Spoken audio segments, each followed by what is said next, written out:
அஸ்ஸலாமு அலைக்கும் வரஹ்மத்துல்லாஹி வபரகாத்துஹு. அல்ஹம்துலில்லாஹி ரப்பில் ஆலமீன் வல் ஆகிபத்து லில் முத்தகீன் வஸ்ஸலாத்து வஸ்ஸலாமு அலா ரசூலில்லாஹி ஸல்லல்லாஹு அலைஹி வஸல்லம் வ ஆலிஹி வ ஸஹ்பிஹி அஜ்மாயின். அம்மா பாத்.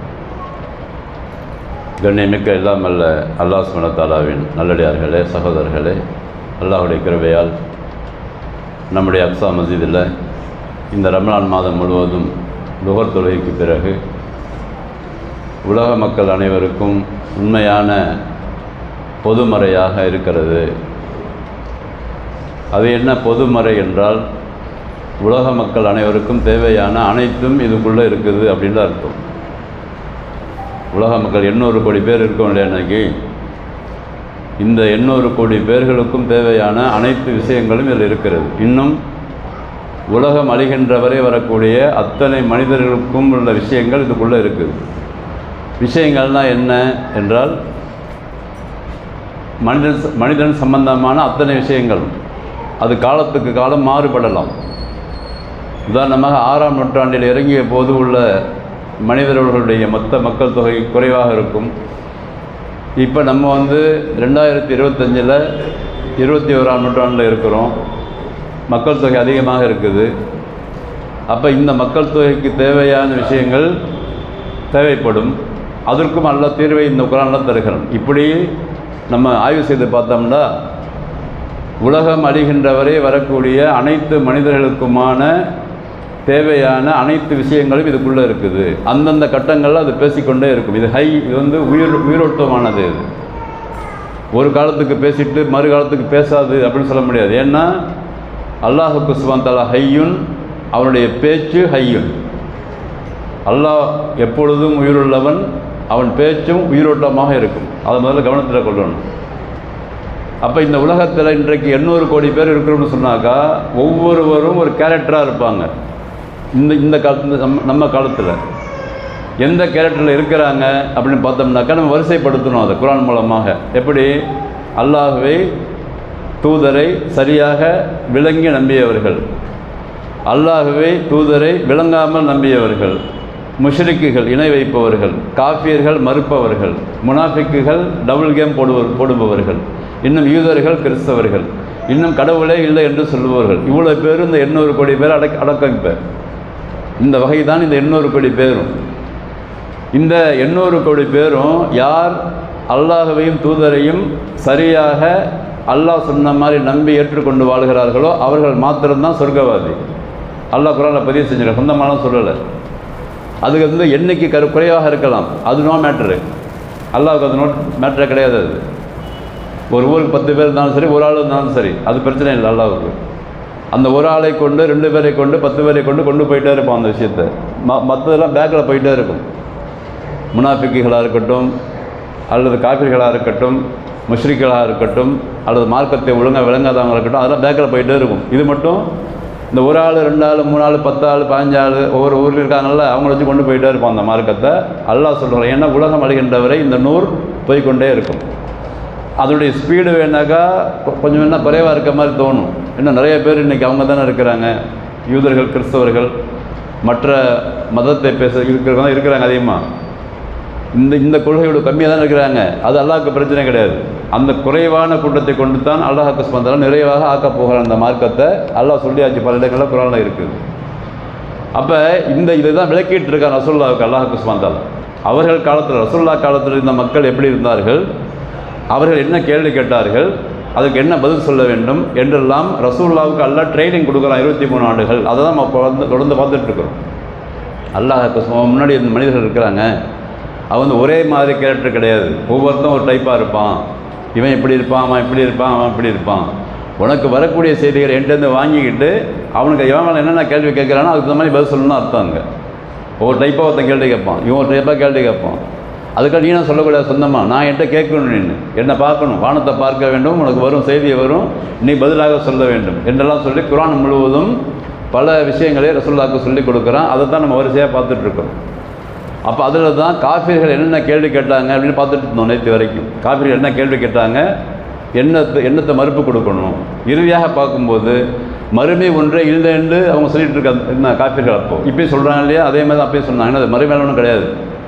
உலகத்தை விட்டு வாழ்ந்தோமா, நம்ம பாட்டுக்கு என்ஜாய் பண்ணோமா, செத்து பண்ணால் முடிஞ்சு போச்சு. இப்போ சொல்கிறாங்க இல்லையா, இதைத்தான் அவங்க எல்லாம் நம்பிட்டு இருந்தாங்க அன்றைக்கும். ஏன்னா அதுக்கு பிறகு யார் இந்த நம்பிக்கை கொண்டார்களோ அவர்கள் குர்ஆனை ஓதி கேட்ட பிறகு மாறிட்டாங்க. நல்லா ஞாபகம் வச்சுக்க சொல்கிற பாயிண்ட்டு.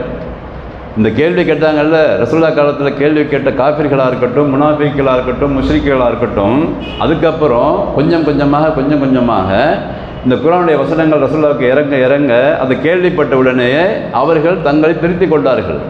எப்படி? சரியாக தான் இருக்குது, நம்ம ஏற்கனவே தப்பாக வழங்கி வச்சுருந்தோம். அதே நிலைமை இப்பவும் ஏற்படும் எல்லாருக்கும். இப்பையும் இந்த அல் குர்ஆனுடைய செய்திகளை அவர்கள் கேட்டு விளங்கி சிந்தித்து பார்ப்பானால் ஸ்டெப் பை ஸ்டெப்பாக இங்கே வந்துடுவாங்க. அல்லாஹ் நேரில் கொடுத்துருவாங்க அவங்களுக்கு. இதுதான் இந்த குர்ஆனுக்குள்ளே இருக்கிற மொத்த சாராம்சத்தையும் நான் உங்களுக்கு சொல்கிறேன். அதில் தான் 17வது அத்தியாயம் 45 அல்லாஹ் சொல்கிறேன். இன்றைய விஷயத்தை பார்ப்போம். இன்றைக்கி 17:45 முக்கியமான விஷயம் சொல்கிறான் அல்லாஹ். என்னது?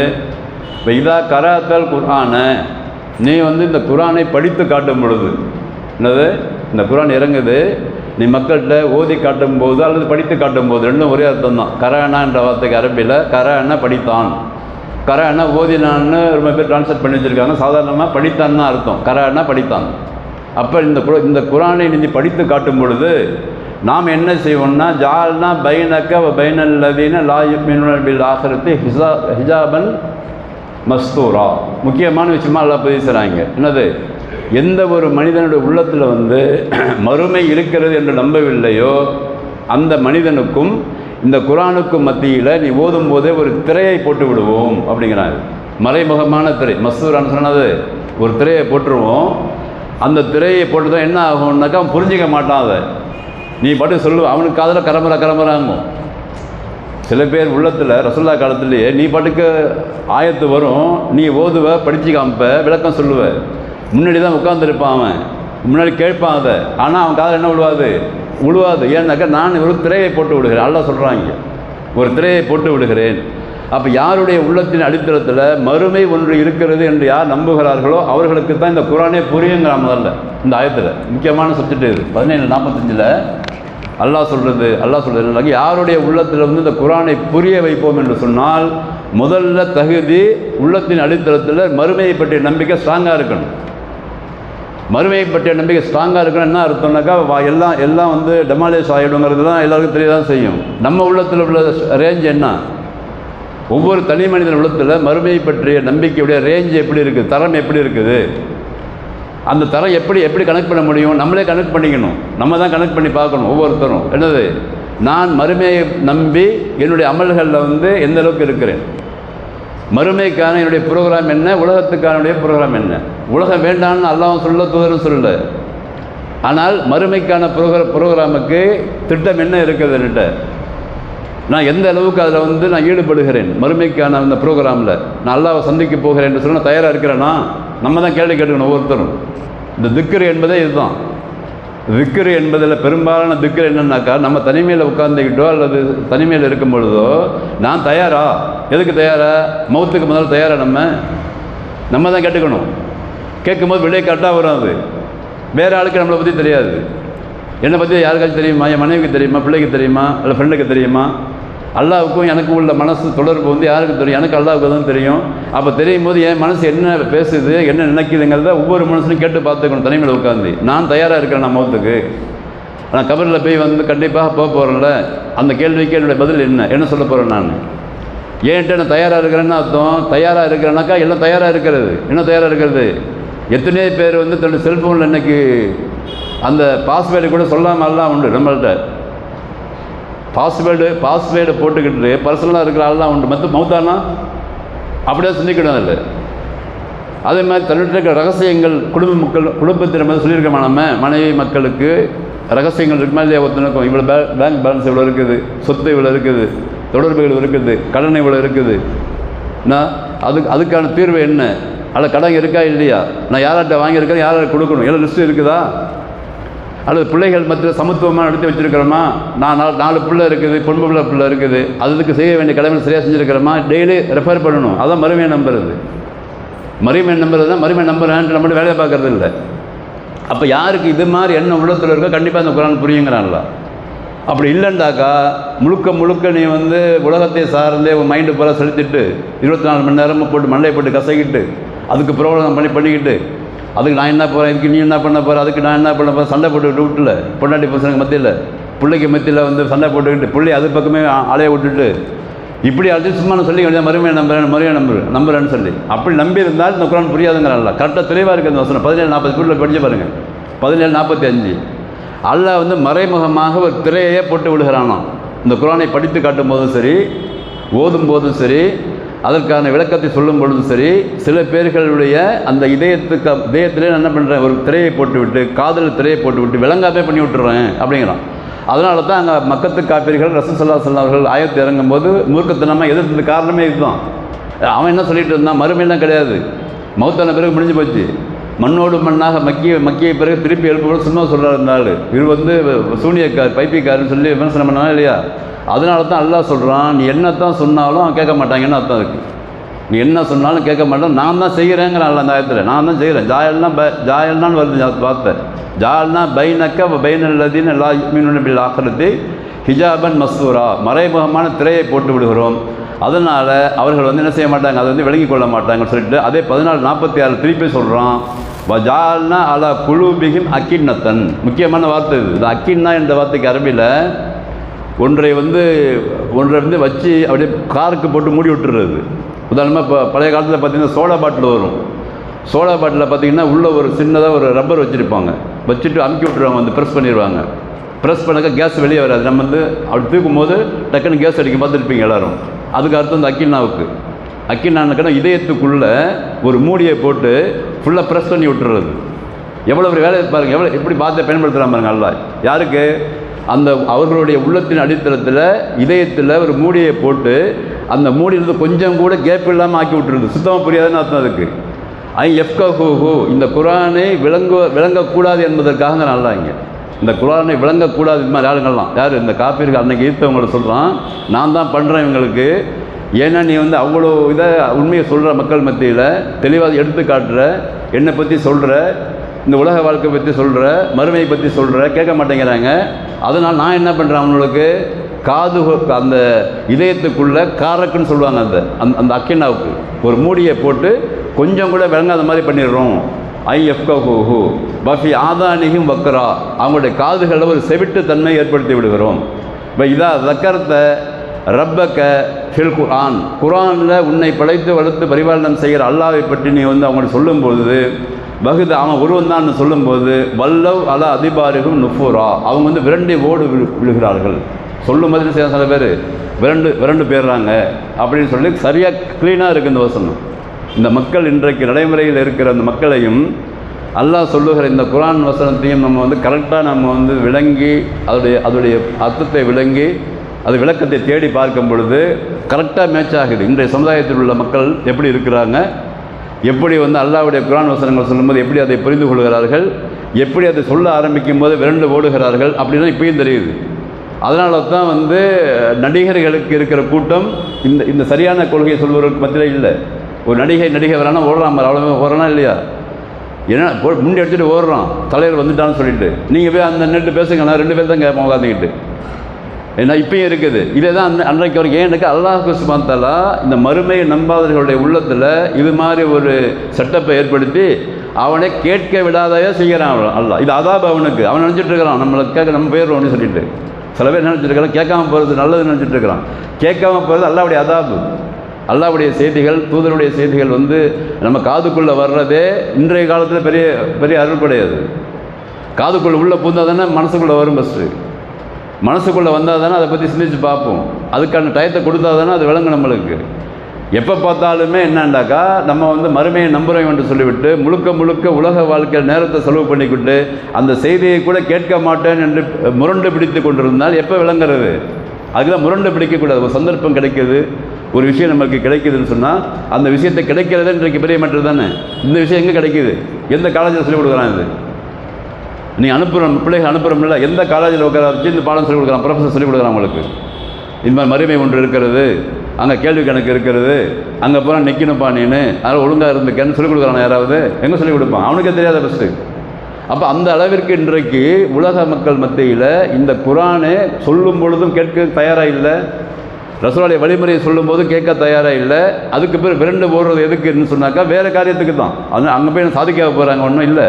போய் அங்கே ஏதாவது புறம் பேசணும், அங்கே 4 பேர் அப்படி நின்றுக்கணும், மூளைக்கு மூளை ஏதாவது ஒரு டாபிக் எடுத்து பேசணும். அவர் அங்கே போயிருக்காரு, அவருக்கு அங்கே டெல்லிக்கு போயிருக்காரு, அவர் என்ன பண்ண போகிறாரு தெரியலையே, இங்கே வந்து இவர் வந்திருக்காரு, இதான் பேசுவாங்கன்ட்டு வேறு ஒன்றும் உருப்படியான ஒன்றும் இருக்காது. இதைத்தான் எல்லாம் இங்கே உண்மையாக சொல்கிற இந்த தான் பதிவு செய்கிறான்ல. குர்ஆனுடைய வசனங்கள் ஓதப்பட்டால் கூட இவர்களுடைய இதயத்தில் வந்து அந்த சீல் இருக்கிறதுனால, காதில் வந்து செவிட்டுத்தனம் இருக்கிறதுனால இவர்கள் அதை கேட்கும் போதே விரண்டு ஓடி விடுகிறார்கள் என்று சொல்லுகிறார். ரொம்ப கரெக்டாக மேட்ச் ஆகுது. இதுதான் காஃபிருடைய பண்பாகவும் இருக்கிறது. அடுத்ததாக அல்லாஹ் சொல்லலாம், நகுன ஆலமு பிமா யஸ்தமிஊன பிஹி. இன்னொரு கேரக்டர் அல்லாஹ் சொல்லலாம். இதை சொல்லி முடிச்சுக்குவோம் இந்த பாடத்தில். இன்னொரு கேரக்டர் இது. ஒரு கேரக்டர் வந்து விரண்டு ஓடுற கேரக்டரு, கேட்காத கேரக்டரு, காதில் அல்லாஹ் வந்து சீல் வச்சிருக்கிற கேரக்டரு, இதயத்தை வந்து மூடி வச்சிருக்கிற கேரக்டரு. இன்னொரு கேரக்டர் என்னன்னாக்கா, சில பேர் உட்காந்து கேட்பாங்க அப்படிங்கிற அல்லாஹ். நகுன ஆலமும் பிமா எஸ்தமிஊன பிஹி. இது எஸ்தமிஊன இலைக்க இதாகும் நஜ்வா. கேட்டுட்டு தான் இருப்பாங்க. அங்கே சில கூட்டத்தில் அப்படி இருந்தாங்க ரசூலுல்லாஹ் காலத்தில். உட்காந்து ஒரு சபையில் தான் கேட்பாங்க, விஷயத்தை நம்புகிற மாதிரி இருக்கும், பண்ண பார்த்தா கேட்குற மாதிரி இருக்கும். ஆனால் அவங்க தனியாக போய் என்ன பண்ணுவாங்களாம், ஒரு ஆலோசனை பண்ணுவாங்களாங்க. எங்கே தனியாக உட்காந்துக்கிட்டு என்ன இவர் வந்து இப்படி பேசுகிறாரு, இது என்ன மௌத்தான பிறகு ஒரு வாழ்க்கை இருக்குன்னு சொல்கிறாரு, அது எப்படி அதில் சாத்தியமாகுது, இவரை பார்த்தா இவர் வந்து எப்படி இருக்கார், இவர் வந்து பைத்தியக்கார மாதிரிலாம் இருக்கார், இவர் வந்து என்னது அப்படியே ஒரு வார்த்தை இது எக்கூது லாலிமூன இன் தத்தபிஊன இல்லா ரிஜாலன் மஸ்கூரான்னு சொன்னாக்கா சூனியம் வைக்கப்பட்ட ஆள்னு அர்த்தம். சூனியம் வைக்கப்பட்ட ஆள் மாதிரி இந்த ஆள் இருக்கிறார், ஏதோ உளறிட்டு இருக்கிற இந்த ஆள். நம்ம சும்மா உட்காந்துருப்போம், சபையில் உட்காந்துருப்போம், கேட்டுட்டு போயிடுவோம். அங்கே போய் ஒரு கூட்டம் அமைச்சிக்குவாங்க அவங்க. அந்த மக்கத்து காஃபி அன்றைக்கு இருந்தது. அவங்க ஒரு தனியாக ஒரு கூட்டத்தை அமைச்சிக்கிட்டு இருந்தாலும் என்னப்பா இல்லாத பிள்ளை தான் சொல்லிட்டு இருக்கிறாரு, இங்கே ஒன்று கேட்குறது அங்கே போய் ஒன்று சொல்கிறது. இங்கே ஒன்று கேட்டுட்டு உண்மைன்னு விளங்கிட்டு போனால் பிரச்சனை இல்லை. கேட்குற செய்தியை உண்மைன்னு விளங்கினா ஒரு நேர வழி கிடச்சி போயிடும். அங்கே போய் உட்காந்துட்டு வேறு இடத்துல வந்து பேசிகிட்டு இருக்கிறது அதை பற்றி. அதே மாதிரி செஞ்சாங்க அன்னைக்கு மக்கத்து காஃபிகள் செஞ்ச அந்த கரெக்டாக வந்து சொல்லுவார் அல்லா ரசூலுல்லாஹ். அவங்க செஞ்சது எல்லாமே என்னது, தனி ஆலோசனை பண்ணுறது, ரசூலுல்லாஹ் சொன்ன அந்த கருத்துக்களை டைரெக்டாக வந்து கேள்வி கேட்டால் மோத தெரியாமல் கொல்லப்புறம் போய் பேசுகிறது, அங்கே போய் அவங்க ஒரு டீம் அமைச்சு எதிர்த்து இவரை பற்றி ரசூலுல்லாஹ் பற்றி தப்பாக பேசி வைக்கிறது மக்கள் மத்தியில். ஆனால் உட்கார்ந்து இருக்கிற சபையில் அப்படி இருந்தார்கள் அன்றைக்கு. அதுதான் அல்லாஹ் வந்து சொல்கிறான், இப்படிலாம் இந்த கேரக்டர்ஸ் இருக்காங்கப்பா மக்கள், இந்த கேரக்டர் வச்சு நீ புரிஞ்சு கொள்ளணும். அப்போ உன்னுடைய இந்த வசனத்தை வந்து இறங்கும் பொழுது அதை சரியாக நீ சொல்லிக் கொடுக்கும் பொழுது அதை வந்து சரியாக புரிந்து கொள்வதற்கும் அல்லாஹ்வுடைய அருள்கொடை வேண்டும் அப்படின்னு சொல்லு அப்படிங்க நல்லா சொல்லுவான். இதில் செய்தியை உள்ளே போகிறதுக்கு அல்லாஹ்வுடைய அருள்கொடை வேணும், செய்தியை விளங்குறதுக்கு அல்லாஹ்வுடைய அருள்கொடை வேணும். அது மாத்திரம் இல்லாமல் யார் ஒரு வந்து மறுமையுடைய எண்ணத்தை சரியாக அமைத்து கொண்டு வாழ்கிறார்களோ அவர்களுக்கு தான் இந்த குர்ஆனே புரியும் என்று சொல்லி வல்ல ரஹ்மான் இந்த 3 ஆயத்துக்களை சொல்லுகிறான். இன்னும் ஏராளமான வசனங்களை இதுபோல் சொல்லுகின்றான். அவர்கள் என்னென்ன செல்வார்கள் என்று சொல்ல வரிசையாக பார்ப்பேன். சில குறைந்த காலம் தான் இருக்குது, இன்னும் நாள் தான் இருக்குது இன்ஷாஅல்லாஹ்.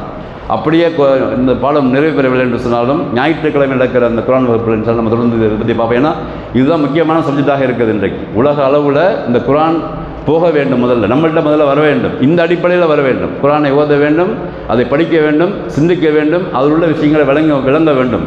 விளங்கி கொண்டாங்கன்னாக்கா வந்துடுவாங்க எல்லாரும். காஃபிர்கள் உள்ள வந்துடுவான், மனாஃபிக் வந்துடுவான், முஷ்ரிக் வந்துடுவான், யூதர் வந்துடுவான், கிறிஸ்தவர் எல்லாம் இங்கே இதுக்குள்ளே வந்துடுவாங்க, வந்துக்கிட்டு தான் இருக்கிறாங்க, விளங்கினவங்க வந்துக்கிட்டு தான் இருக்கிறாங்க. அப்போ இந்த அடிப்படையில் இந்த குர்ஆனை ஓத வேண்டும் என்பதற்காகத்தான் இந்த அளவுக்கு இது வந்து ரொம்ப ஸ்ட்ராங்காக நம்ம மக்கள் மத்தியில் சொல்ல வேண்டியிருக்குது என்பதை புரிந்து கொண்டு அல் குர்ஆனை இன்ஷா அல்லாஹ் ஓதி படித்து விளங்கி பொருளை உணர்ந்து சிந்தித்து பார்த்து அந்த அடிப்படையில் வாழக்கூடிய தௌஃபீக்கை அல்லாஹ்விடத்தில் கேட்க வேண்டும். இன்னும் தனிமையில் இன்ஷா அல்லாஹ் குர்ஆனை விளங்குகின்ற ஒரு அறிவு எனக்கு கூடான கேள்வி எல்லாம் கேட்போம் நம்ம இன்ஷா அல்லாஹ். தனிமையில் துஆ செய்யும்போது யாரெல்லாம் நானும் என் சந்ததிகளும் இந்த குர்ஆனை நல்லா விளங்கணும், முதல்ல விளங்கி அந்த அடிப்படையிலுடைய வாழ்க்கை அமைத்துக் கொள்ள வேண்டும், என் சந்ததிகளுக்கு இந்த குர்ஆன் போக வேண்டும், உலகம் முழுவதும் செல்ல வேண்டும், அப்படிலாம் துஆ செய்வோம் நம்ம எல்லாரும். அப்படி துஆ செய்யும்போது வல்ல ரஹ்மான் அதற்கு அருள் புரிவான். அந்த அருளை பெற்றவர்களாக வாழக்கூடிய தௌஃபீக்கை வல்ல ரஹ்மான் நம் அனைவருக்கும் தந்த அருள் புரிவானாக. வாஹிரு தஅவானா அல்ஹம்துலில்லாஹி ரப்பில் ஆலமீன். அஸ்ஸலாமு அலைக்கும் வரஹ்மத்துல்லாஹி வபரகாத்துஹு.